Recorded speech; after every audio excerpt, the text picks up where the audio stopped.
Yes, indeed. Welcome into another episode of Rip N Riff here on the Rip N Riff Twitter, YouTube, and Facebook network. That man to my right is Mr. Jared Moore.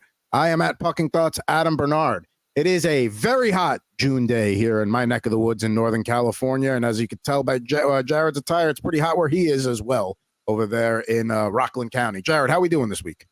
It's actually not too bad here. We got the central air going. Also, I just sent out my weekly thread, so I'm having a nice little chuckle to myself with that. Let's see here. This one. Watch this show, or I will come to your house on this hot day and unplug your refrigerator. Really inconvenience you when you want a cold drink. That would very much inconvenience me on a hot day. And then all this food spoils. I mean, it really has a domino effect. So Yeah, just watch the show. Yeah, exactly. If you watch the show, you don't have anything to worry about. You could watch the.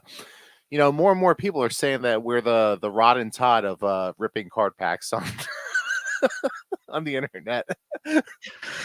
So which one is Rod and which one is Todd then? I mean, you're older than me, right?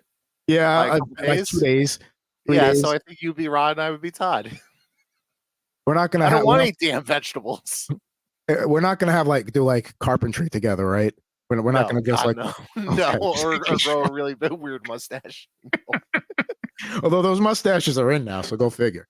But yes, as you see below, rate, review, and subscribe. Help us out here. Get us some, fresh content every day coming to you. Shorts, videos, everything. We just have fun ripping cards here. That's what we like to do. Is that the point of the show? I thought we were just bullshitting. It's really an excuse for us to just hang out for about 45 minutes a week, open a couple of packs of cards, and BS about either what comes out or whatever we feel like. So exactly.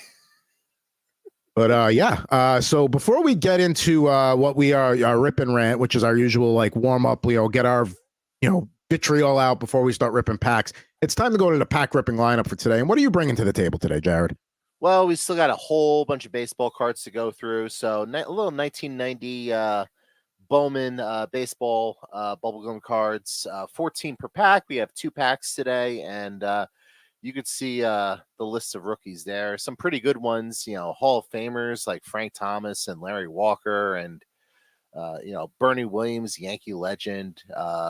Some pretty good players there, and Sammy Sosa, one of the all-time greats with the home runs. I don't care that he used a cork bat or was probably on steroids or is slowly morphing into different skin color in his retirement. I don't really care, but we love baseball, and we're going to celebrate whoever the hell comes out of these packs today. And for me, we got the Stanley Cup and the NBA Finals going on, so I figure we could do an NBA pack and a couple of hockey packs. We love our hockey here. So I got a 2011 score pack there. As you can see, a couple of Oiler rookies, Ryan Nugent-Hopkins and Adam Henrique, also Mark Scheifele. A couple of cool inserts there, Gold Rush, Black Ice, Snow Globe die cut, hoping to get one of those. And then for the basketball pack there, we got Dikembe Mutombo, Larry Johnson, John Stark rookies from the 91-92 NBA Upper Deck inaugural edition pack.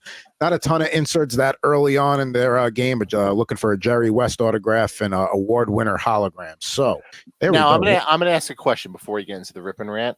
Okay. How many names did you go through with the baseball rookies before you're like, yeah, I'm gonna put Luis Soho on here? So I happen to really like Luis Soho. I like him too, but that's really pushing it. I just wanted to give him a shout out. He was an underrated player, a great bench player on those late '90s Yankee teams. There, put him all over the infield.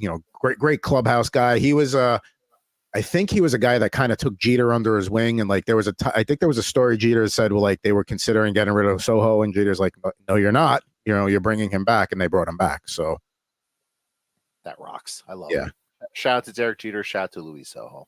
Shout out to great Yankee infielders there in the 90s. And the Yankee Juan Soto certainly just keeps inflating his contract every day, doesn't he? Absolutely. All right. Can we get to the Rip and Rant so I can pick my nose? Yes, absolutely. It's time to kick things off on Rip and Riff with my Rip and Rant. Thanks, Dave.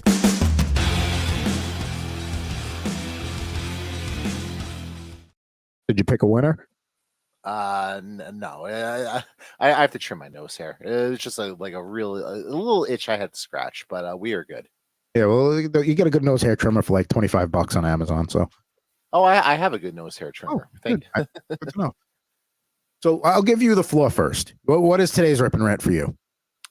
I could have gone in a variety of directions here, but I wanted to focus one on a very specific one, a little old takes exposed on Twitter. If you're on the Twitter, you've probably seen him at some point because he is likely retweeted or quote tweeted somebody, a year later, a couple years later, maybe just a week later or whatever, after the fact, exposing a quote unquote exposing a bad take. And granted, there's a lot of bad takes out there because there's a lot of really dumb people with really dumb opinions. But I think there's also a lot of people who are smart who have, really smart and really good opinions. And just because, they know what they know and they formulate an opinion based off of that doesn't necessarily mean like they were wrong at the time with the information that they had. And subsequently, I feel like when you have an opinion and information changes, you should be allowed to change your opinion without, basically being shamed for doing so. And no, this is really more of the no, I got receipts. Screw you. You were wrong. You have no credibility. Lols. And it's just that whole aspect of the Twitter and social media and the internet and culture today in 2024 that I just can't stand. And yeah, to me, there's got to be like a moratorium on like how far back you're willing to go to expose like a bad take. I mean, like the Edmonton Oilers are in the Stanley Cup Finals right now. Let's use them as an example. You go back to early November, they were ranked 31st out of 32nd in the league in terms of record. So back then, you could say there's no way the Oilers are making the playoffs. It's too far out, blah, blah, blah. They were bringing in a guy with no NHL head coaching experience and Chris Knobloch. So it wasn't an unreasonable take to be like, no, it's too far on the hole, blah, blah, blah, blah, blah. And now they're in the Stanley Cup Finals. But, that person could be wrong. That person was wrong to be like, oh, they're not going to go. They're not going to make the playoffs and all that. But at the time, it wasn't a crazy thing to say. It wasn't like they're like, oh, the Florida Panthers aren't making the playoffs this year. Well, then, that's one to go back and expose. But like, there's everything is situational. Opinions are allowed to change, like you said, based on newly presented information. Yep. It is annoying that, like I said, there are bad takes, and then it's just like, okay, well, like now we're splitting hairs here. Or now, like, okay, of course you're going back 8 years to find some crappy take that has changed since then. Like, okay, fine. Like, I'm sure you can go through either one of our Twitters. You could find, takes that have aged poorly, but like, just because it aged poorly doesn't necessarily mean it was a bad take at the time. Yeah. Now, maybe it was a bad take at the time. Maybe we just had incomplete information, or you took a little bit of a leap of faith on something and it didn't work out. But I think generally speaking, that's why I just avoid giving opinions on the internet. I get it because like anytime if you like the second Edmonton won on Sunday, I tweeted Florida in 5, referring to Florida winning in 5 games in the Stanley Cup. And sure, that if that series goes 7 and Edmonton wins, somebody's gonna be like, oh, you. And it's like, okay, fine, like something like that I'll put out there. But yeah, I try to be very sparing because like people just jump all over you, and it's like, dude, like I thought it would be Florida in 5. It was a good take. They didn't. Like, what do you want me to do? Right, and I'm just not looking to argue with people online because I don't care. Nobody wins. Nobody's ever convinced anybody on, like, nobody's ever come away with an online argument and be like, huh, they were right. I'm going to change my, like, it just doesn't work.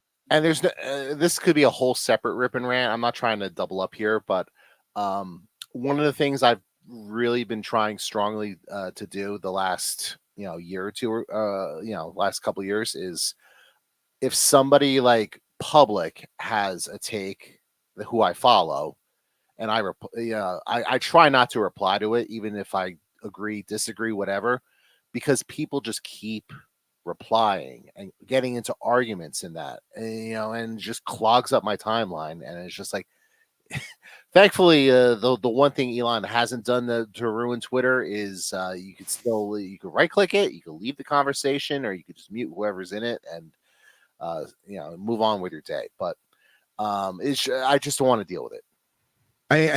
Sometimes like I'll see something that like, and I try not to like online argue, comment, all that stuff. And sometimes you see something where like you can't resist, and I'll type the thing out and then I'll pause before I hit send, and I'm like, nope, not worth it.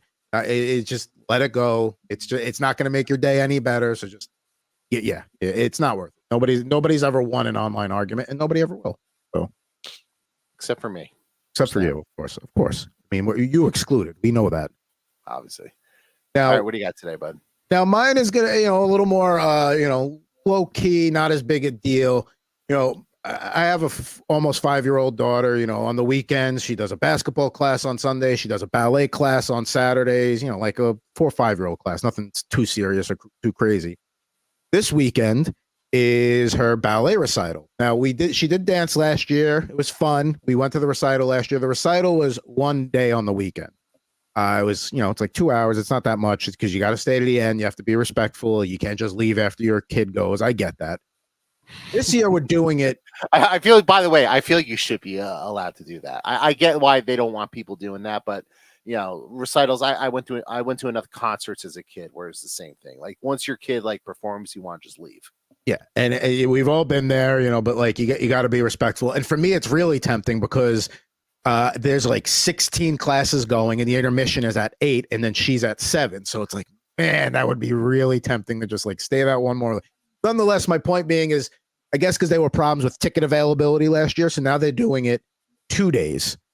So both of my weekend afternoons now, and I love doing stuff with my daughter. I got no problem, but it's like, man, 2 weekend afternoons for ballet of ranging from 4 to 8-year-olds or whatever it is.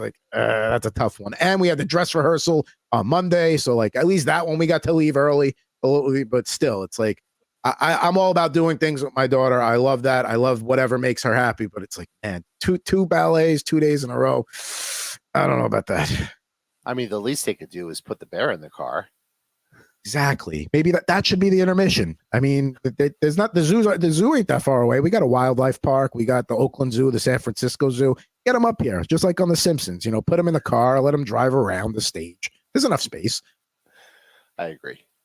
But yeah, this is just it's a summer weekend, and I get it. There'll be parents chiming in oh, I have a little league. Well, that's the other thing too. Yeah, it's a summer weekend. The last thing anyone wants to do is be cooped up there watching kids that aren't theirs. At least it's temperature controlled indoors. I mean, listen, I had a buddy I play hockey with. I haven't played with him in a while. His son played travel ball, and literally he'd be going 2 hours south in California one weekend, and then the next weekend he's going 3 hours north for a tournament. So I get it. There are parents that have it way worse. I'm just saying, I don't know about 2 days in a row. I feel like you should lie and make up stuff to get out of doing whatever. I'm sorry, we got a kid's birthday party at 5. We got to get there. Yeah, but that's the thing. She likes doing it. She likes performing. So as long as that's the case, then I'm going. Oh, I'm not saying don't. I'm not saying don't let Annabelle do the ballet. I'm just saying once she's done, look for any excuse to get the hell out of there. I mean, we might have to do that on one. Well, my wife is helping volunteer on Sunday, so maybe Saturday we'll do that. Hopefully nobody's watching from the dance center. But yeah, maybe that's I don't know about 2 days of staying till the end. We might have to negotiate. And then you bribe Annabelle, and you'd be like, look, just don't say what we're really doing. We'll take you out for ice cream. See, the way to bribe her is ice cream's good and all, but she likes to go for bigger things. Probably her favorite thing right now is a Greek hero. She calls it a Greek burrito, which I think is appropriate. Okay. Yeah, she loves the meat, the beef and lamb. That's one of her top things right now. So I would lean into that. I'd be like, you want to go to Nick the Greeks and get some? Oh yeah, okay. That's how you bribe her right now. Which I mean, I could be led by food too. So father, like daughter. So there you go. There you go. All right, you want to go first? You want me to go first? You know what? I'm kind of feeling a little baseball. Why don't we have you lead off here? All right, do that. You can pull up the East Coast cam while I rip this pack open. Unfortunately, these nice wax packs are really easy to get into, so we like that. We also have the ancient stick of gum in there, which we don't have to discuss. And we're going to start here with one of the best pitchers of his era, Brett Saberhagen. Brett Saberhagen, Royals, Mets, a really good pitcher in the late 80s, 90s. Love that basic Bowman look there. I mean, that screams late 80s, early 90s. Yeah, a classic 1990 pack, but yeah, these were probably produced, spring training 1989. Jimmy Key, who key member of the Yankees for quite a few years as well. Number two guy in the rotation on the 96 team. Yep. Danny Jackson from your Cincinnati Reds. And this is right before, I mean, we're going to open up a pack of 91, 92 Upper Deck later. So that's what, a year and change later. And like the amount that technology and the card printing leapt from like 89, 90 to like 91, 92 is unbelievable.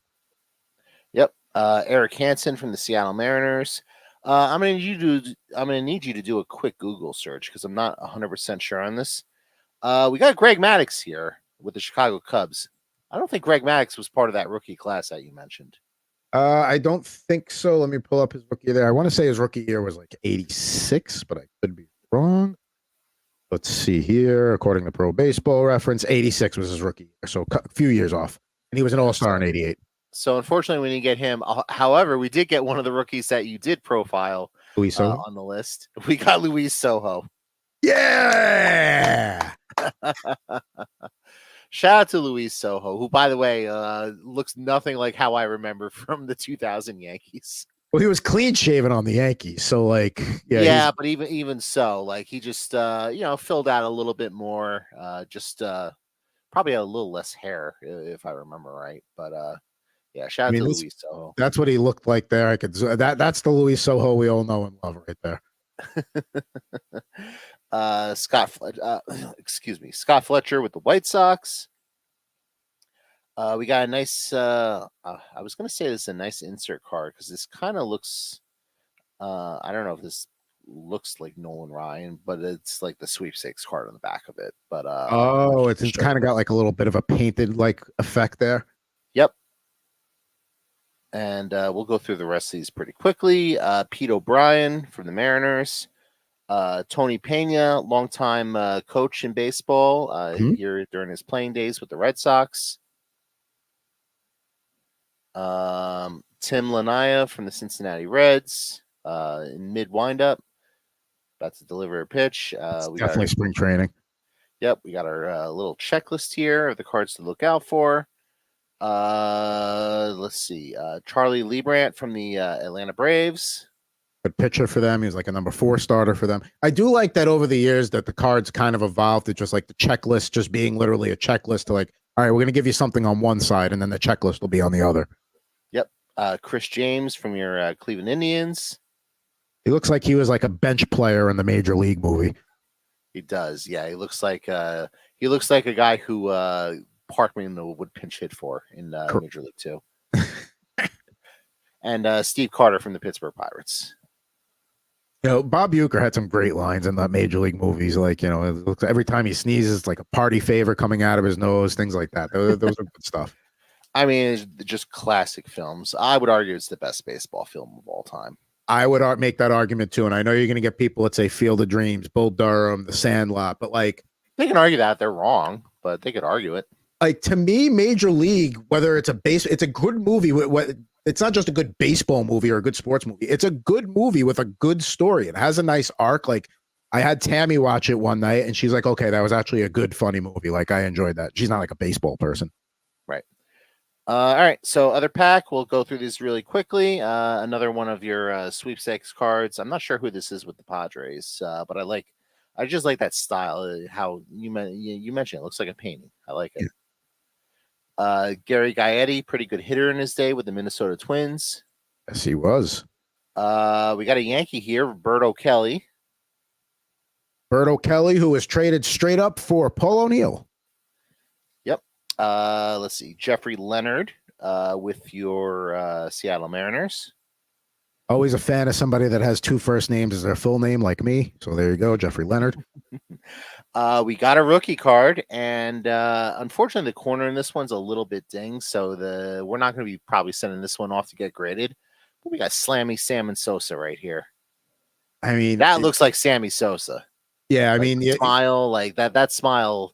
That's the same smile he had in like 1998 when him and Mark McGwire were doing the epic home run chase. Yeah, like he's and it ruled. Just seemed like he's always perennially in a good mood. Makes the whole team around them happy. I do love that old White Sox look. Mm-hmm. Kevin Bass with the San Francisco Giants. He also has a nice. He's looking pretty happy there too. He's got a good smile. Nick Eseski with the Atlanta Braves. I'm not sure who that is. We're gonna say Eseski. Eseski. Frank DiPino with the St. Louis Cardinals. Sounds like he was like a soldier in a mob family, Frank DiPino. Yep. Tim Wallach with the Expos. Good third baseman in his day. Bip Roberts with the San Diego Padres, who actually came up in conversation at my house maybe a week ago or so when my brother came over, and we were just talking baseball for some reason. And my mom was a Mets fan, and she would watch all the Mets games. And whenever Bip Roberts would come to play, she'd be like, "Who the hell names their kid Bip?" And that's his name. That's not like, oh, his name That's is not like a nickname, right? That's no, like it's his like actual his name name. is John Roberts, and oh, his grandmother called him Bip, and that's just no. His name is Bip Roberts. Born in Berkeley, right down the road from Steve Balboni from the Yankees. great. Him and Mike Poliorillo are like the off the bench like pinch hitters in those like terrible late '80s, early '90s teams. Yep. Let's see. Rob Murphy with the Boston Red Sox. We're gonna need another rookie check on this one, just because I'm not. I don't think he's a rookie here. But we got Fred McGriff here with the Toronto Blue Jays. Prime dog. Let's see. He's Fred a Hall of McGriff Famer. So he is a Hall of Famer. Rookie year was 86. He played a handful of games. 86. His first full year was 87, and then 88 he played the full season. yeah, so not a rookie, but we got a Hall of Famer there. We got another Hall of Famer here, Lee Smith with the Red Sox, and last but not least, Steve Olin with the Cleveland Indians. Lee Smith was like the best closer in history, like 3 closers ago. Like, Mariano, Hoffman, and then it was like Lee Smith before him. Yeah. I mean, Hoffman was a little older. He had the. I mean, here's the thing though. Like they basically overlap the same era. Hoffman's a little bit older, and he had the saves record that Mariano eventually took from him. The issue with Hoffman was he just didn't have like the postseason track record of success. I mean, the Padres didn't get there very often, and he wasn't automatic in the playoffs like Mariano Rivera was. And that's not necessarily like something to shame the guy on. He had a Hall of Fame career, but sorry, he's not Mariano Rivera. Most people aren't. No, he's not. Did you know he actually started with the Marlins, Trevor Hoffman? I didn't know that. I did not know. Yeah, he played with the He Marlins. must not have been there for very long. He was their expansion year, and then he went to the Padres that same season. So there you go. Trevor Hoffman. He's a starting lineup that has not been unboxed, or he might be. I got to check. We're going to do a starting lineup figure 5 later. Let you know what sport that's going to be. But yeah, we're looking forward to that. But yeah, Trevor Hoffman, also one of the best walkout songs of all time. AC/DC's Hell's Bells. That'll get you going. Hell's Bells, yeah. We don't have the great walkout song anymore with the closer. I mean, I know Edwin Diaz brought it a little bit back with the trumpet thing that he's got going on, but like also Edwin Diaz kind of stinks out loud right now. So not sure he's probably the best example. So I'll pose you the question. Walkout song, what would it be? Like if you were a closer, what would you go with? So I got to pick one song. It's not like, like some batters will have like, because some batters will do their first at bat is this song. Second, it's okay. So I'm a pitcher coming out to one song. It's got to be something that's get you going, has a good intro, powerful. As you can see, I've got a Metallica shirt on. I got Metallica behind me. I feel like I got to pick a Metallica song here. See, I feel like people are scared to pick Metallica now because Mariano Rivera had. That's true. Yeah, but there's so many other like great Metallica songs that like you could go with. But like some of them are like slow, like build up intros. Yeah. Like one's a great song, but one would not be a great like walk up song or a great intro song. I would say if I'm taking a Metallica song, Creeping Death, and it builds up. I'm going to say Black Sabbath's Into the Void, because that's one of my favorite intros of all time. It's like sultry and badass and all of that at once. So yeah, I'm going to go Black Sabbath Into the Void as my coming out of the bullpen warm-up song. Very nice. I think I would be looking to troll people, and I'd be looking to put smile on people's faces. And you know what? Everybody likes this song, even though they say they don't like it. Never gonna give you up. Rick Astley. Let's go. We're gonna rickroll people like it's 2006 all over again. And like it puts, like you said, it's a feel good song. Everybody's like into it. Everybody knows it. People could sing along. It plays if like you're coming into like a save situation, or if like, hey, we're losing, but you haven't gone in a few days, so we just need to give you a couple of throws here, a couple of batters just to keep you loose. So like it works in all occasions. I like it. I think we found our next short. I think that's going to be our next short there. We'll afterwards. That's one of them. But the Lee Smith, a good close there. The Bowman 1990 pack with the yellow and green and red border there. Just a classic look for that one. Now, I think it's time. Do we want to go hockey or basketball first? Do we want to go chronologically, or do we want to talk Stanley Cup Final first? Let's do basketball first, since the finals start tomorrow. That's true. We got the finals starting tomorrow, the Dallas Mavericks and the Boston Celtics. Now, Jared and I are not huge basketball fans, so if you're looking for like top-notch analysis there, that's not going to happen. No, but like we'll watch the games. Like I'm actually looking forward to watching the finals. You know, it's a good matchup. It really is. I think Boston wins the series. I think I'm rooting for Dallas just because I like Luka, and I can't root for Boston teams. But you know, Kyrie Irving, it's really tough to root for Kyrie Irving also. So it's like, you know, pick your poison, but you know, I have to hold my nose while I'm actually making the pick. But I do like that Kyrie Irving, for as much nonsense and controversy he's been involved with the last few years, for the most part this year, he's just kept his mouth shut and played ball. And like, I hate it when guys say shut up and dribble, but like, if you know, just because like the negative, like racist, like stereotypical connotations with that. But like, if anyone needed to shut up and dribble, it was Kyrie Irving. And you know, like for the most part, he's done that this year. And it's like when you remember, like when he does it and he actually plays and he shows up and gives max effort, like he's, you know, a really good basketball player and he's fun to watch. That's the thing with Kyrie, you know what you're getting with it. I just think like he did it to a 10 while he was in Brooklyn. And it's like, you can kind of get away with it being at like a 6.5, you know, talking off the court stuff.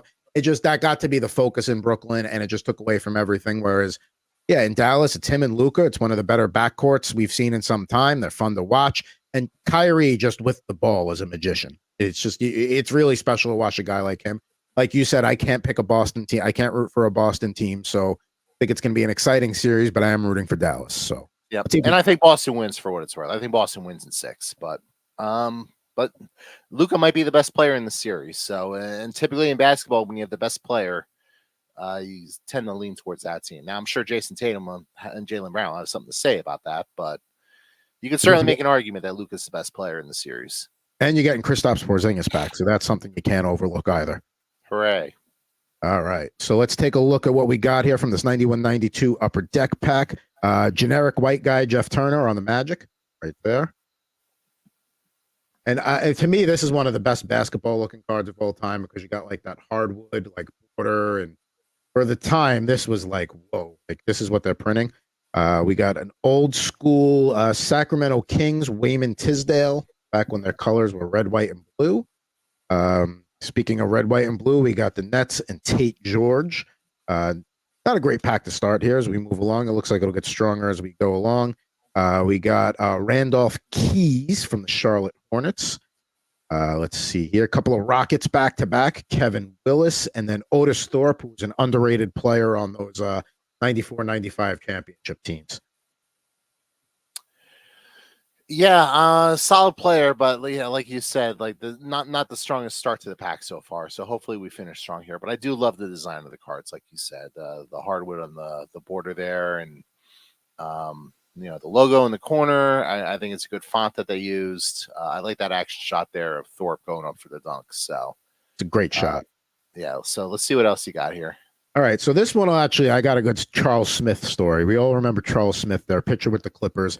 Had the moment in the playoffs with the Knicks where he just he got blocked a bunch. We all remember that highlight in the playoffs, don't we? Charles Smith going up and he couldn't get the shot off, couldn't get blocked. Go look it up on YouTube. Now, to tie the story together and how this guy has probably had to live his life since that moment. This is going back to like 2006. Me and Eric Fenton are running a weekend NFL radio show back out of when it was Studio 6 at the Sirius XM headquarters. Steve Cohen. I don't even remember that. So this predates you. So Steve Cohen is giving a tour to Charles Smith. We had just launched Full Court Press, so I think we were looking to add, more hosts for basketball coverage. And so they're standing at the end of that hallway between 6 and 8, and we're in Studio 6. Yep. So Eric and I are talking, and of course, we see Charles Smith. What comes up is the his missed shots that I just described and talked about.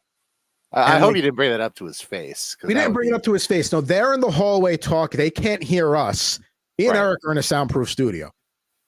I would think at every point in this guy's life, once he's recognized, about 10 seconds later, people start laughing because that's what happened because we were talking about the play.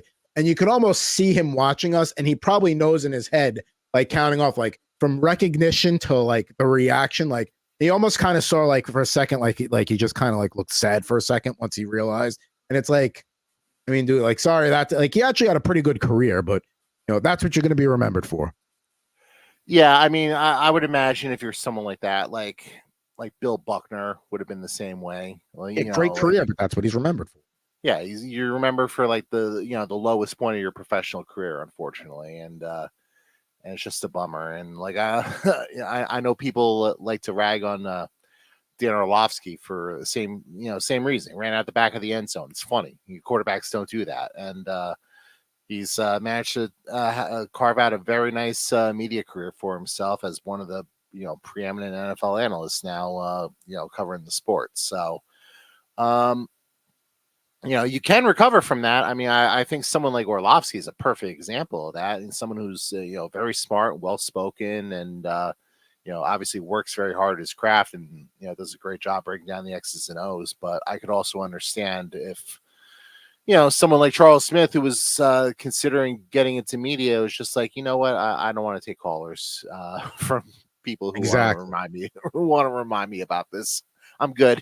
Yeah, because that's the thing. Like, that's not okay. Fine, I call and I mention it. Somebody else is. It's never going to go away. It's never right. It just grows old, and at some point, you're just like, I just want to move on. I don't want to talk about this anymore, and which I totally understand because we're all human. I don't want to talk about the worst thing that's ever happened in my life. I'm sure you don't want to talk about the worst thing that's ever happened in your life, especially if and when you're a public figure like that, and people keep bringing it up, then yeah, I totally understand it. And like I said, it was one of those things where he could not hear a single word Eric and I were saying, but just based on the the reaction time from recognition to laughter, he had to know what we were talking about.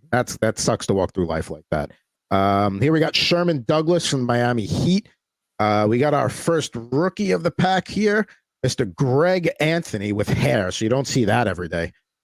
You do not see that every day. And Greg Anthony, pretty good career, pretty good broadcaster. In his post-playing career, so very cool to pull that. Also like that early 90s style.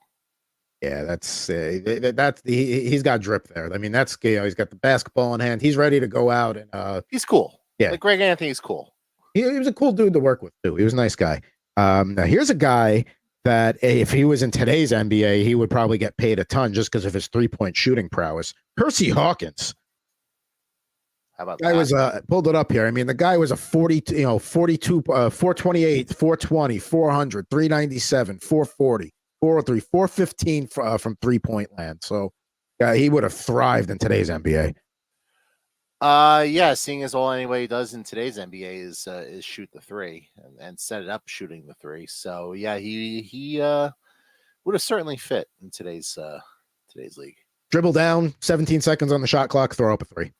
Why work the ball around? Different times though. We got NBA All-Star and Eastern All-Star card. It's not the hologram, but Mr. Charles Barkley, which we talked about that inside the NBA only having one season left a couple of weeks ago, and Charles Barkley has his own production company, so now he might be trying to figure out a way to keep it going, which I hope they do. But and one of the all-time great sports personalities.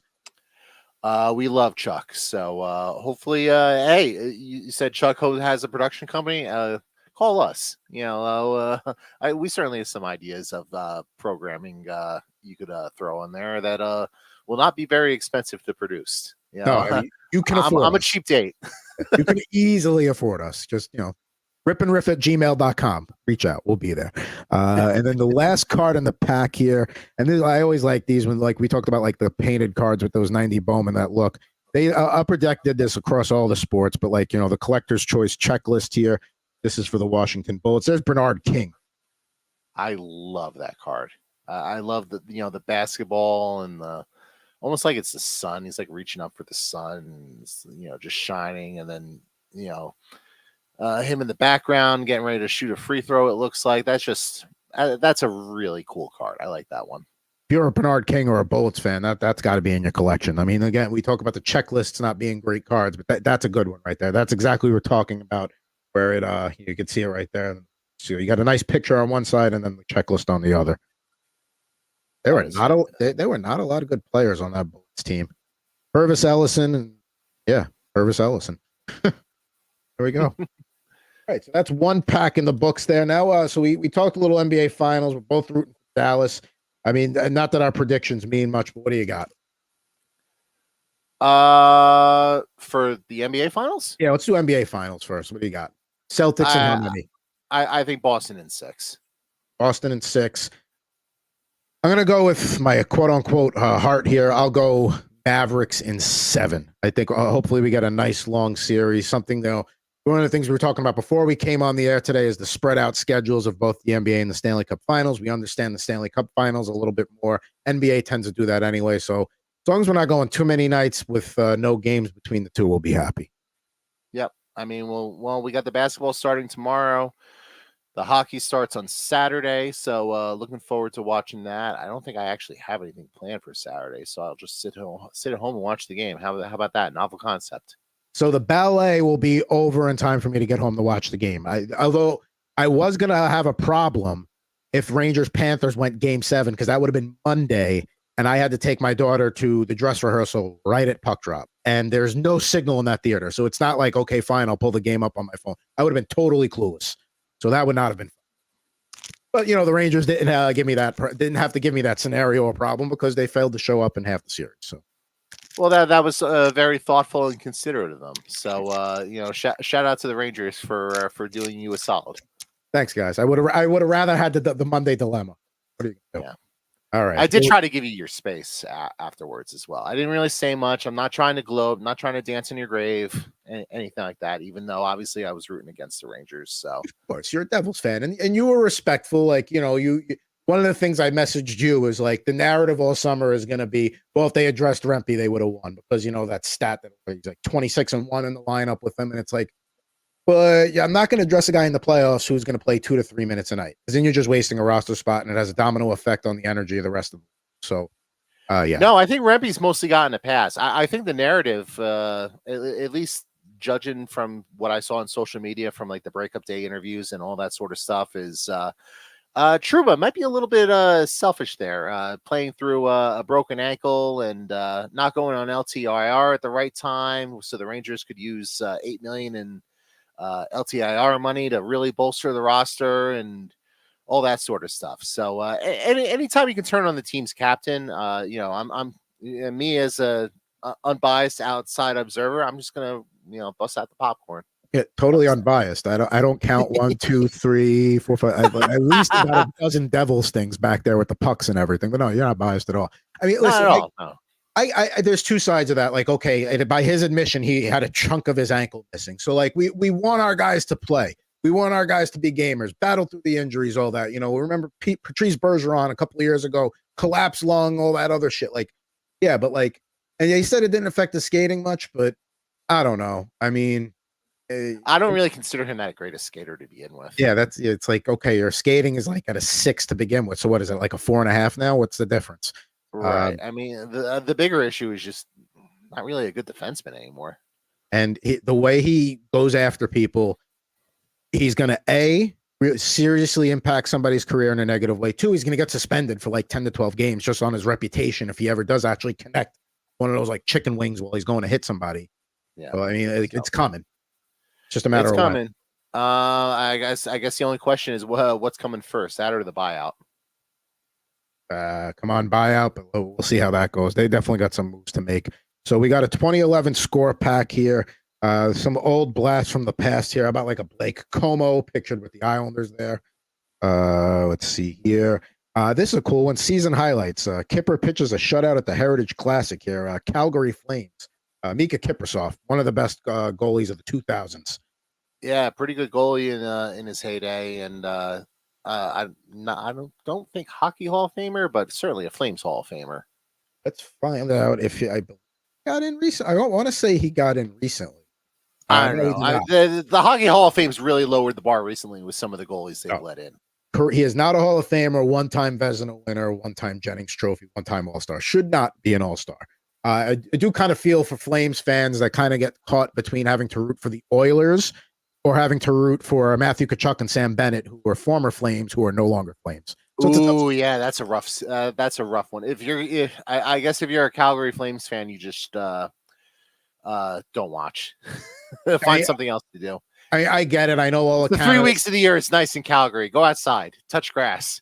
I get it. There hasn't been a Canadian team that's won the Cup since '93, Montreal, so they usually all rally behind if a Canadian team gets there, but it is tough as a Flames fan right now, where your choices are Battle of Alberta rival or two guys who left the team that, you really hurt them leaving really had an impact on the team. We can put this guy in the Scumbag Hall of Fame, Mike Ribeiro. Yeah, we could definitely do that. Come at me. You want to sue me? You want to say slander, libel? Like, tell me you're not a piece of shit. Make the argument against that.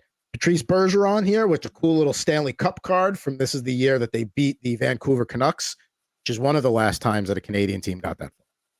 Very nice card and very much not a piece of shit. So shout out to Patrice Bergeron. I want to talk about polar opposite ends of the spectrum. I mean, there it is right there. Like, Mike Ribeiro on the ice, good center, face-off guy, all that stuff. But you want to just talk about the guy you want to emulate and a guy you would never want to be close to, Mike Ribeiro. Like I said, come at me, bro. He might be in jail, actually, so he probably can't come at me. Ales Hemsky he played on that 06 Oilers Stanley Cup team. That was the last time they were there. Got another Oiler here, Sam Gagner. And then to round out the pack, hot rookies, but he didn't really stay much of a hot rookie, Eric Condra. No, he did not. And kind of an underwhelming pack there, unfortunately. But I know you got one more in reserve. So I wish you could go back in time, take this insert set, hot rookies, and then rebrand it as mediocre rookie or cold rookie, because that's where Condra. Or just rookie. He was a rookie this season. That is a factual statement. Ottawa's another team. I mean, God, they're just going to be in the doldrums forever. All right. So I don't know what they're doing. I feel like they're trying to microwave a rebuild, and it's just not going to work. I mean, they got to trade Brady Tkachuk, right? If you're going back into that rebuild mode, you got to trade him now. But I don't think they're rebuilding. I think they're trying to be good. So if you're trying to be good, why would you trade your best player? Why would you trade your captain, Brady Tkachuk? But they're a team that the last year they just gave Korpisalo a huge contract in goal, and now they're talking about we need to upgrade a net because Korpisalo stinks. It's who could have seen that coming? Why'd you give him 4 years and $4 million per year or whatever it was? Because I think they had Anton Forsberg, who obviously did not pan out, and then who was the other? Well, not Hellberg. They had another guy in. They had Gustafsson, who they traded to Minnesota. It was was good immediately in Minnesota, and then he was kind of mid last year. Yeah, I mean, and they've had Cam Talbot there. They've had a bunch of randos there. Trying to find the team roster. There's another goalie that they were potentially thinking would be the guy, but I don't think there's enough there for them to really. I mean, you look at that division. You still got Toronto. You still got Boston. You have Florida. Tampa Bay is still going to try to be a playoff team. Detroit's getting better. Buffalo's getting better. They're a team that's just tried to take shortcuts and try to accelerate this thing when I don't think the core and the infrastructure is in place. They made that Zabrinka trade 3 years ago, and they wound up trading him after a year when it was obviously he's not going to sign in Ottawa long term because most guys don't. So why are you giving up all these assets for him?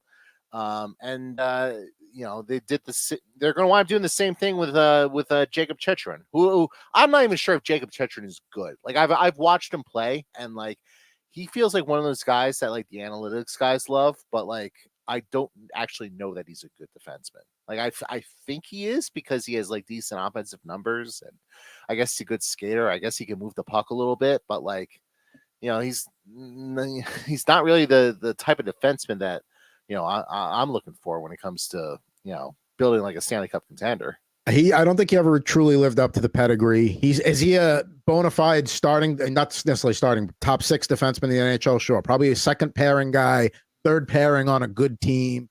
Yeah, he never quite lived up. I mean, he's also been in Ottawa and Arizona. So Right, and he's going to be a UFA after next year, and like he's probably not going to sign there either because like why would you? I mean, I know they got a new arena coming, but I don't know exactly when that's coming, and that's not necessarily enough. I mean, Ottawa is Like not exactly a bustling nightlife town. no, and like the only guys who have like who've signed their long term are the guys they've grossly overpaid, like the Drake Bathersons of the world. Yeah. So yeah, Ottawa's just they continue to be the bastard stepchild of the Canadian teams. The 7 Canadian teams up there. We got Zach Smith going from one senator to another. Don't like those jerseys. Thank God I got rid of those. Kevin Westgarth from the Kings. See here, we got one of the best Swedish defensemen of all time, Matthias Olin, pictured with the Lightning there after a lengthy career with the Canucks. Yep.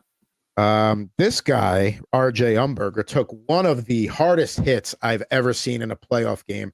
I don't know if you remember that Sabres Flyers first round series. Brian Campbell just absolute like Umberger got plastered, and then like you could kind of see on the ice like he just was just out of it. That was one of the one of those last like Scott Stevens-esque hits that the NHL really ever saw like on a high like in a playoff game, because you could never do that now.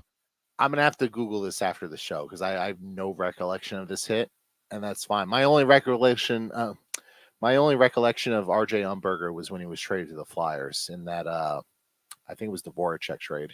And it was Brian Campbell on the Sluggo Sabres jerseys, and Umberger was on the Flyers at the time. He just absolutely got lit up. At least we'll finish the pack. We're going to finish this pack strong here. We got a couple of goalies, and we got an insert here. Antti Niemi pictured with the San Jose Sharks.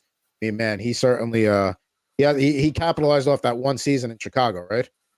He won his championship. He will forever be a Stanley Cup champion. So shout out to him. And the Sharks ended up paying the price for him, coasting his way to a Stanley Cup final there in Chicago. Here we got, and this is honestly a really, really cool shot. One of the better goalie pictures I've seen on a card. Jimmy Howard. Yeah, Jimmy Howard, pretty good player in his day. I know his play dipped off as he got older, but yeah, him making the splits there, going to make a save, and you got a nice shot there of the Joe Louis Arena in the background, all the rafter, all the banners hanging in the rafters and all that stuff. That was like, I know nowadays, like everybody's got new buildings. The Joe shutting down is probably one of the last like big iconic arenas that we will see go away. Because One of the last barns, yeah. Because like, and I've walked by Joe Louis Arena. I never got to go inside of it. I mean, it's in a miserable part of Detroit. But I mean, it looked like an arena that was built in the late 70s, early 80s, that opened in the early 80s. So, it was time. And now I hear Little Caesars Arena is one of the best arenas in the country for the Pistons and the Wings. So I'm going to have to check that out at some point. And we close the pack here with a season highlight. We had the Mika Kiprasov outdoor game one earlier. And now we have Peter Forsberg. FAPA takes a curtain call. So there we go. Last season. All right. Very cool. Yeah. I guess you could literally say that's the last card there for Peter Forsberg. There you go. We love our last card, season highlight. Yeah, that's his last card. I mean, he didn't play many games in 2010, 2011. He only played 2 games that year. So he played 9 the year before that. So like his career really ended with the Predators in 2007. Oh, geez. Yeah. yeah, it did. Forgot about that stop because he went to Philly for a couple of years. And then, he finished off with Nashville. 17. I had forgotten about that. Yeah. Mr. Forsberg, though. I mean, just like, I remember like Lindros had those 3 or 4 years where he was just one of the most dominant players in the league and, just couldn't be stopped. Forsberg had his own stretch like that too. Oh, we'll see. So, all right. So we did some hockey here. We got the Florida Panthers and the Edmonton Oilers here in the Stanley Cup Finals. Quick thoughts on the series before we get to the Figure 5. I think it's going to be a competitive series. I love the way Florida plays. I love the physicality that they bring. I think that's the way you win in the playoffs is playing that brand of hockey. You have the right mix of speed, skill. They have the better goaltender in the series. I think Florida wins this one in 7 games. I've got Florida in 5. I think they're going to win the series no matter what. To me, the series kind of hinges on Stu Skinner. Because McDavid's going to show up leading the league and leading the playoffs and scoring 5 goals, 26 assists. Draisaitl's second. He's right behind them. So those 2 guys are going to do their damage. Zach Hyman's going to get his garbage goals.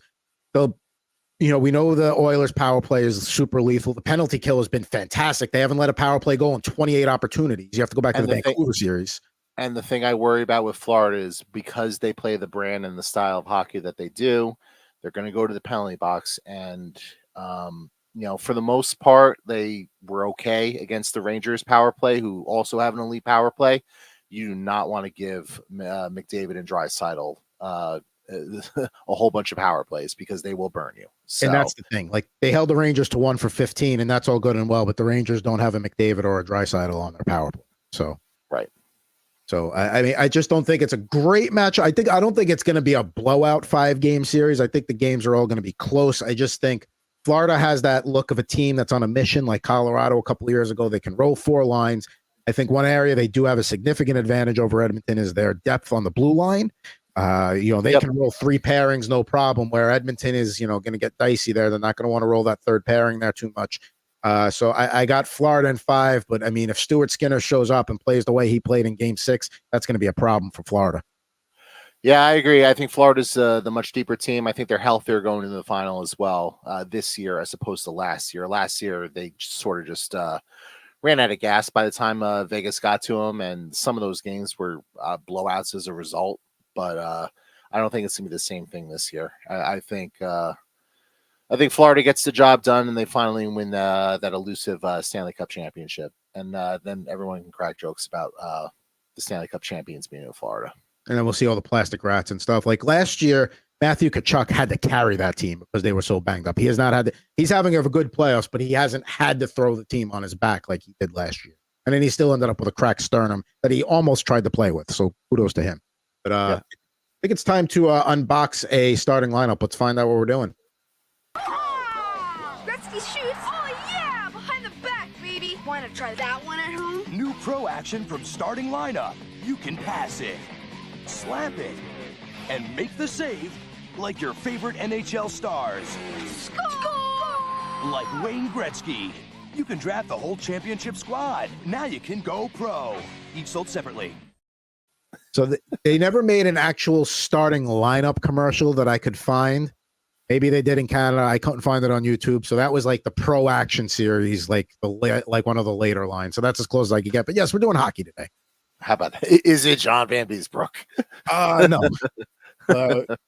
We do have a Florida Panther goalie in the starting lineup studio audience. So I'm sure Roberto Long was making an appearance there. So, all right. And without further ado. And it didn't freeze. All right. Off to a good start. Oh, how about that? It actually works this time. That's always good. Is this player a Stanley Cup champion? He is not a Stanley Cup champion. All right. Interesting start there. Is this player known primarily for playing with the Florida Panthers? He's not known for primarily playing with the Panthers, but he did play with the Panthers. Okay. For about 3.5 years. Is this player a forward? Yes.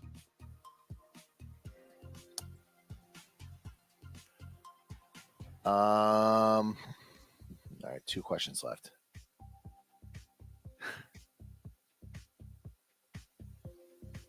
Wait, was your first question, did he win a cup or is he a Hall of Famer? If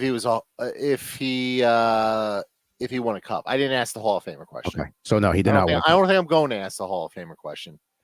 Okay. I have a lean for this. Did this player also have a brother that played in the NHL?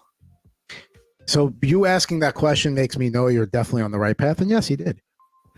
Is it Bure? I need a first name.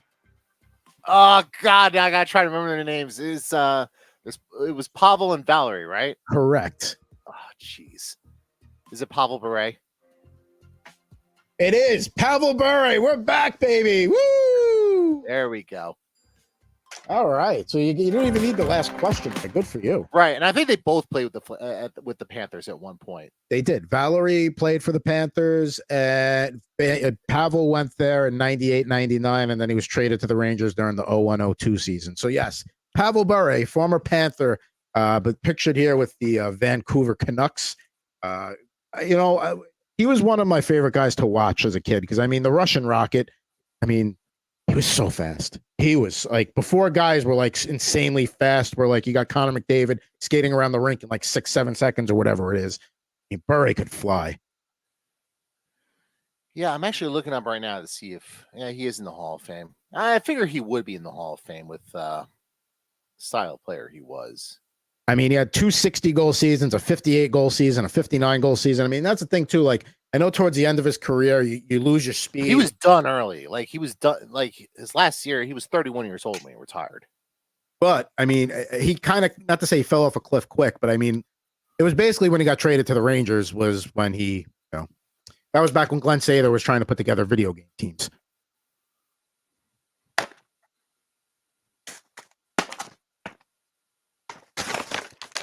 All right. So let's get Mr. Bure on the screen below there. So here's the figure. Let me get the stupid Scotch tape off. Clear, the old classic 90s, 80s, 90s Vancouver look there. Got Bure. Looks like he's about to get a pass there. His camera's on. So yeah, there we go. Bure on the back. Of course, we like to take a look at the card. Let me get that out. But the pose matches the player, and it kind of does here. Actually, he's ready to receive a pass on this one. And I have multiple copies of this card. This is back when they were just copying off the Don Russ. And yeah, there's Bure, and there's the classic white. I have the black one too from a different year. But yeah, he'll be joining the starting lineup studio audience next week. This week features, we tried to do all the finals matchups there. As you can see, we got a 98 Messier from the classic doubles and a 98 Kirk McLean, kind of the Luongo before the Luongo, playing the Canucks and the Panthers as the goalie. And then on the left, I did not have a Dallas Maverick, so Troy Aikman's going to take his place there. I do have a Jason Kidd downstairs that is yet to be unboxed. And of course, the late, great Bill Walton. I unboxed him during the week, so he gets his place to represent the Celtics there. So Mr. Pavel Bure, he's going to be in the studio audience next week. I don't know who else will be, but he'll certainly be there. How about that? Man, I'm very proud of myself with that line of questioning to get to the desired result. Yeah, I mean, you really, when you're like, I'm not going to ask the Hall of Fame question, I was like, all right, somebody's feeling confident today. But I actually wasn't sure if Pavel was in the Hall of Fame because you know how I feel about the Hockey Hall of Fame and 200 hockey men and Russian biases and all that sort of stuff. It wouldn't surprise me if he wasn't in the Hall of Fame, but. I mean, let's see here. So he's a Hall of Fame, obviously Hall of Famer. He won the Calder in 91, 92, two-time Rocket Richard, yeah. 3-time All-Star, and in when the NHL did their 100 greatest players in 2018, he was a part of that team. So, yeah, I mean, he was like one of the first real exciting guys to watch in the 90s. Like, a lot of the Russian guys that came over, we got them towards the middle or the end of their careers, where a lot of their good years were already behind them. No, we got the best of Pavel Bure throughout the 90s. So that was awesome. I wonder if he played in the KHL, like after he retired from the NHL. Let me see. I don't even know if it existed back then. Let's see. I mean, it definitely existed in like 2013-ish because that's when Kovalchuk retired.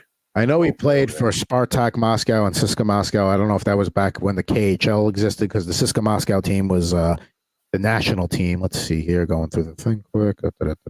No, he mostly retired because of chronic knee injuries. And let's face it, if speed is your game and you got knee injuries, that you don't got a game anymore. So still was cool to watch him. Always feel appreciative that I got to watch a guy like that play because he was really exciting to watch. Go on YouTube and watch Pavel Bure highlights if you need to. But that'll do it for another edition of Rip and Riff. We're putting this one in the books, folks. We had some hockey, we had some baseball, some basketball. No football this week, but that's fine. Football's kind of in the off season anyway. Don't forget, rate, review, subscribe on YouTube at Rip and Riff on all of those platforms. Jared's got great poker content over at his YouTube channel at Jared More Poker. And of course, Total Hockey Now, complete Stanley Cup preview just dropped. We did the episode yesterday. Previews up today. Look out for clips as well this week. But for at Mr. Jared Moore, I'm at Pucking Thoughts Adam Bernard. We'll be back with you next Wednesday with an all-new episode of Rip and Riff here on the Rip and Riff YouTube, Twitter, and Facebook network.